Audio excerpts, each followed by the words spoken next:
Hello everyone, welcome back to Shambhavi sir. ఈ శారీ చూడండి, నారాయణపేటలోనే మనకి పైతాని శారీ అండి. ఏంటి అంటే పైతాని అని అమ్మేస్తూ ఉంటారేమో మరి, బట్ నాకేమో ఉన్నట్టు చెప్పడం బాగా అలవాటు. ఇదిగోండి, నారాయణపేట వాళ్ళే మనకి పైతాని శారీస్ కూడా ఇలా వీవ్ చేస్తున్నారనమాట. కంఫర్ట్గా ఉంటుందండి. ఇది ఫ్యాబ్రిక్ మనకి నారాయణపేట పట్టునే అనమాట ఇది మొత్తము. ఇంకా ఈ మధ్యలో వచ్చేసి మొత్తం మనకి ఇలా వస్తుంది అనమాట. చూడండి, ప్యారెట్ గ్రీన్లో ఇలా బుటీస్ స్టార్టింగ్ నుండి ఇలానే ఉంటుంది అనమాట. మనకి మొత్తం శారీ మొత్తం ఇలా బుటీస్ వస్తాయి. ఇంకా 2 సైడ్స్ కూడా మనకి ఇలా పైతాని బార్డర్స్ వస్తాయండి. ఎంత బాగున్నాయి చూడండి ఇలా. ఇంకా ఇవి పైతాని బార్డర్స్లలో మనకి ఇంకెక్కడ తట్టుకునేది కూడా ఉండదు. బ్యాక్ సైడ్ కూడా ఇలా వస్తుంది శారీ.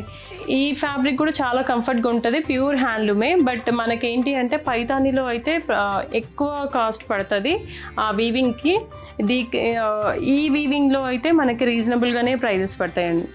ఇదిగోండి, పళ్ళు వచ్చేసి ఇలా, అండ్ బ్లౌజ్ కూడా మనకి ఇలా రన్నింగ్లోనే వస్తుంది. ఇంకా 2 సైడ్స్ కూడా బార్డర్స్ వస్తాయండి ఇలా. సో ఇంకెందుకు ఆలస్యం, ఇలాంటి మంచి క్వాలిటీ శారీస్ కోసం అండ్ హ్యాండ్లూమ్ శారీస్ కోసం మన శాంభవి శారీస్ని విజిట్ చేయండి. విజిట్ చేయలేని వాళ్ళకి వీడియో కాల్ ఫెసిలిటీ కూడా ఉంది, యూజ్ చేసుకోండి. Thank you. శాంభవి శారీస్, ప్రత్యేకమైన చీరలు ప్రత్యేకమైన వారి కోసం.